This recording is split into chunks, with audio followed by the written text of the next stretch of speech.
gonna be freaking Kikyo this year. She's a bitch. And welcome to Anime America, everybody, as you get to watch me erode in despair about our Halloween choices. Oh boy. Of course, this year, some yahoo thought it would be great to dress up as someone we hated in anime. And guess who got this vengeful sack of mean girls?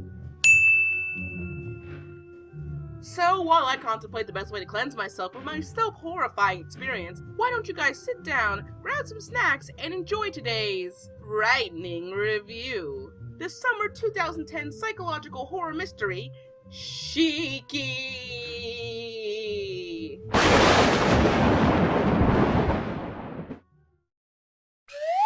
Yeah, you can come along too. Why the hell not? Yeah, we can order out.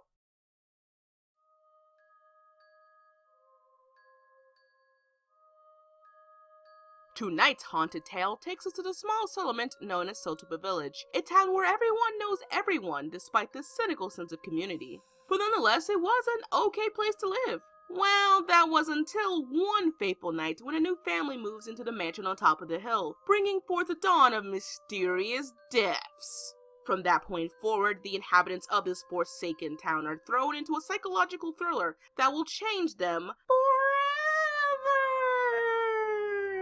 Let's just hope that their survival doesn't mean others' deaths.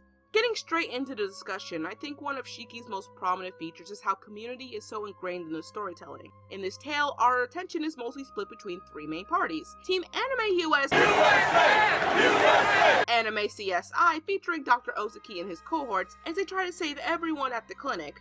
Team Silent Hill Goonies, apprised of Natsuo and basically all of the minors in town who are discovering the mysteries, all while dealing with that good old-fashioned teen angst. And finally, the Shikis themselves, aka let's call them Team Sucky Philosophy Vampires, as they try to overturn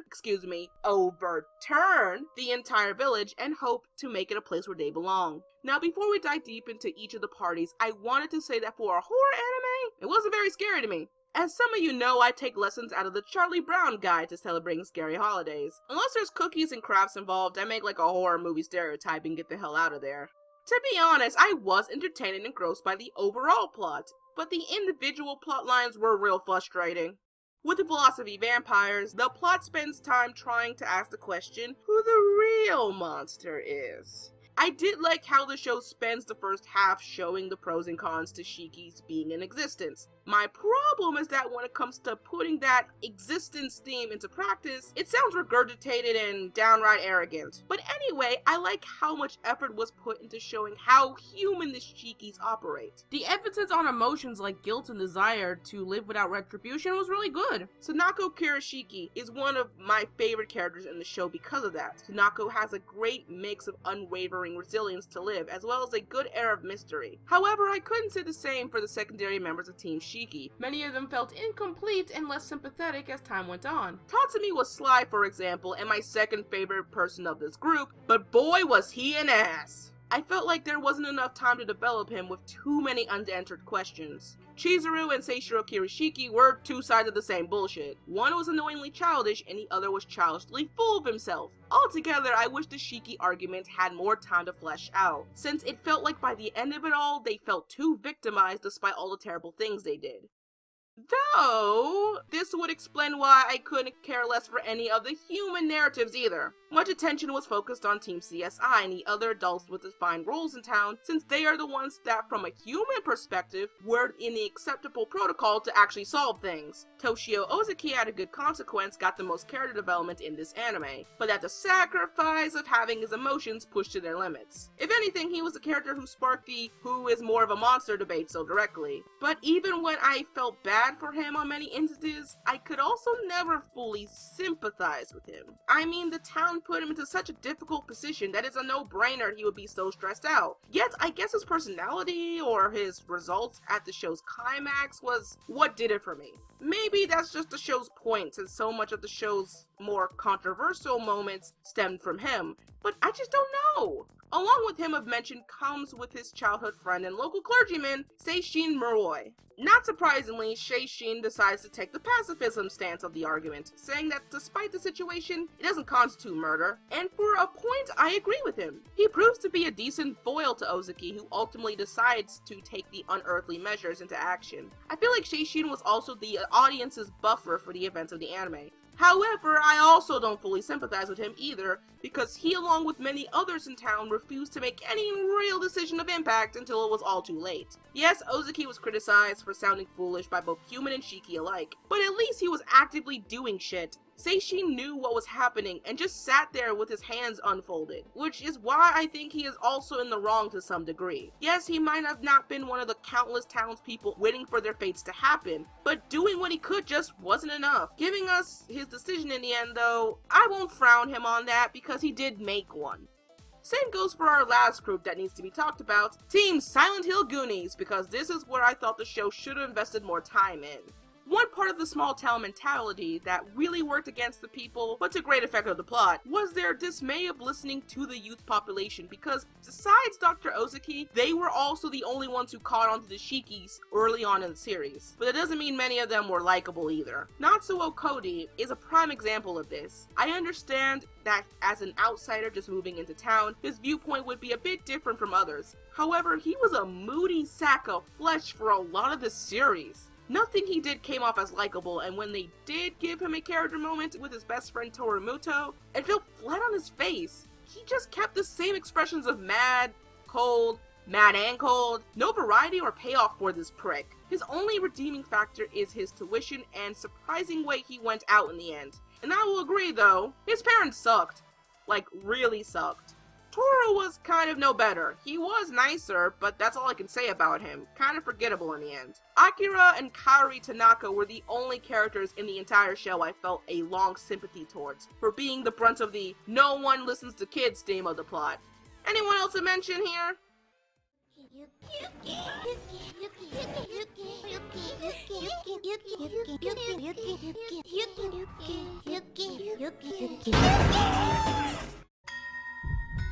It's Yuki. Oh yeah, her! But seriously, Megumi was my love-hate relationship with this series. She was a great antagonist, but a toxic human being. She got a good amount of lines in, and by the end of the series, I kind of felt something for her. I don't know what that something is, but it was there. Probably indigestion. Conclusively, I think the show did a great job having both an entertaining plot while showcasing how deplorable two parties can be with their ideals. It's true that I thought poorly of most of the cast, but I felt like that was the goal of the series from the get-go. Despite the fact that in the end, I truly don't feel remorse for either side of this argument. Both sides had plot holes that I could not get behind. Regardless, I like the sense of despair working in tune as shit kept hitting the fan for 24 episodes. I just feel really bad for whoever has to clean it up. Yeah, I know you want to go out and haunt people, but I still have the rest of this video to do. Okay, fine, I'll take you out while our audience enjoys this commercial break, I guess.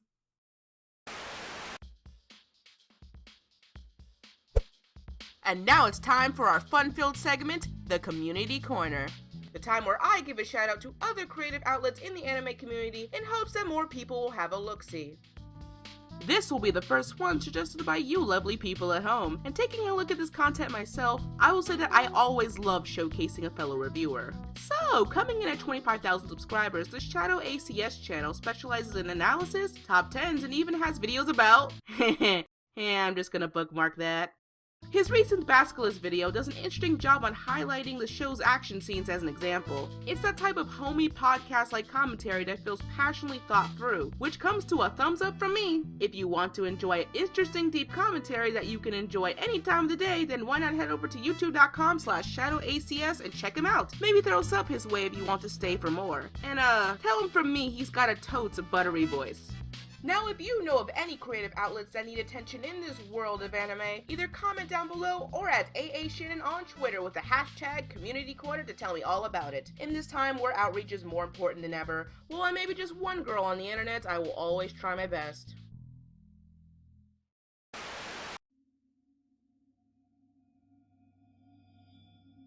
Shiki was produced by Daume, who according to my anime list, didn't do many known anime, as if many at all. But just the fact that we have a studio that went from doing maid harems to this, to something like Yuri kinda makes me giggle inside. So with that, I wanted to say that I had a fun time with the art direction of this show. The distinct character designs, as kooky as some of them are, really help the characters pop out of the background, with those Shiki eyes being simple but impactful in design. It felt very Shiki-ish, which was a good compliment for the show's uniqueness. Special props goes to the character design of Megumi because of how well it fit her character arc as an out-of-place dreamer who only wants to live in the big city. I also like some of the designs of the townsfolk, as the show took time to give them clarity during the normal scenes. Though I can't lie in saying that the gory moments were where the show shines best. Episodes 18 to 22, you could tell were heavily invested in terms of bringing out utter chaos. While the show wasn't a feast for the eyes, it didn't have to be because of the psychological thriller roots. I had more fun watching everyone be horrible piles of flesh to each other than finding anything awe-inspiring. Though I thought that the opening and ending sequences were pretty cool. Not something I watched every time, but still watchable to notice how in tune the music was to the animation.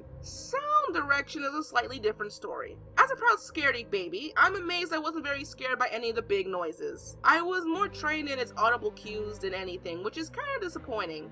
Oh no, here comes the everyone's being a dick track. Oh no, here comes the something is being a creepster in the corner music. Oh no, here comes the No, fuck this guy. He was eerily perverted without being perverted. But you know what wasn't ethically gouging? The dub! Perfect segue.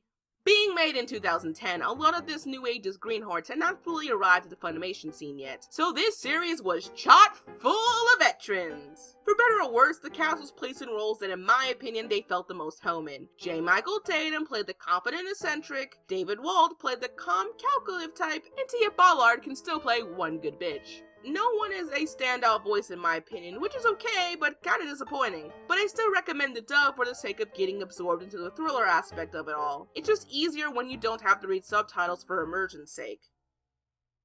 Hey, what time is it? Oh, I got like 3 minutes before we segue to the next part? Well, I guess that means I have time to eat this seemingly innocent pineapple that was just put here for no reason. Ow! What was that?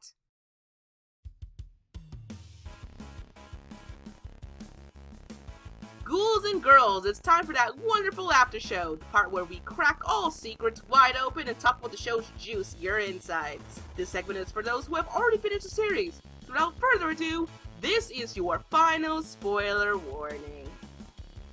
So, I was gonna talk about whether the humans or the Shiki made up better arguments for you guys to think about at home, but I changed my mind.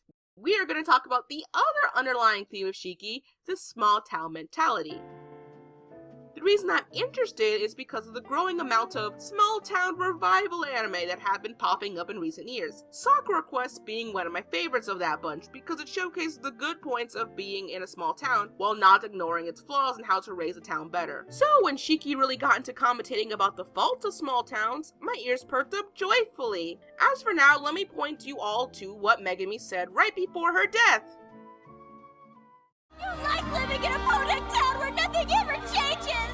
You think that anyone from outside the village is some kind of freak! You don't even realize how backwards and lame you all are! I hate this place.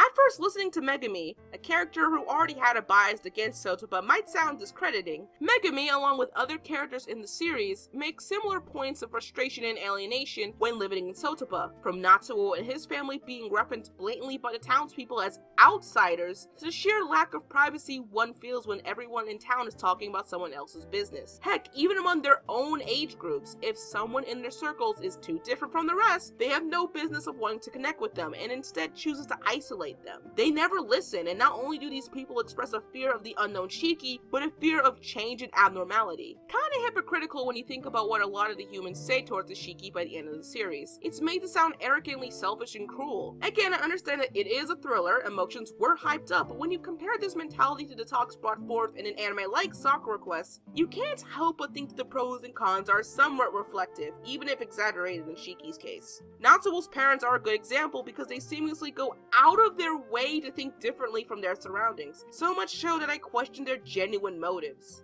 Maybe they're only thinking the way they are just to feel entitled, like how the father throws out all of their religious charms just to prove that point. So I ask once more, what is Shiki trying to say here? Maybe that, like the ashes of Sotoba's forsaken lands, we should just burn our losses and give ourselves to the big city overlords? Or should we all, young and old, just shut up already, sit down and talk about real communities for once? I hope it's the latter, because my tiny fire extinguisher can only put out so much.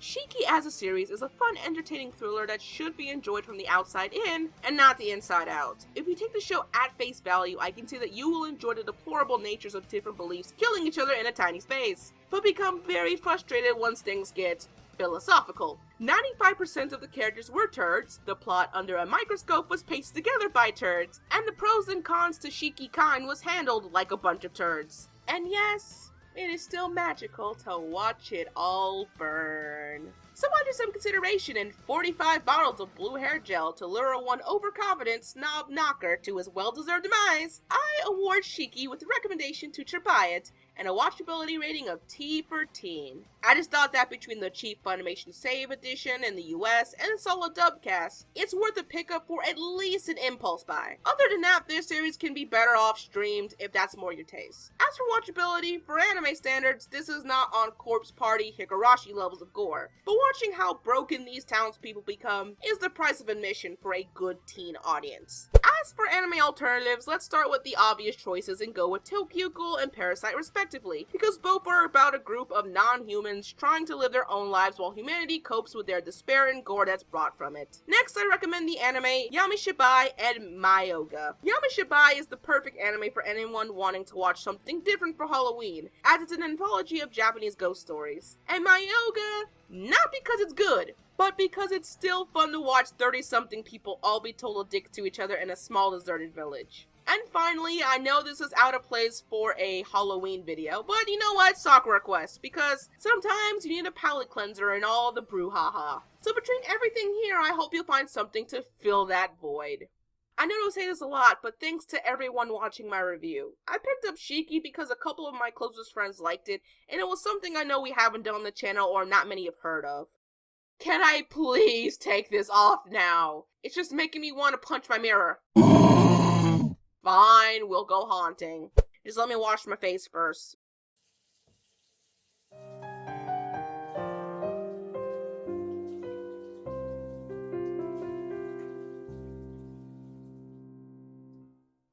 Damn it.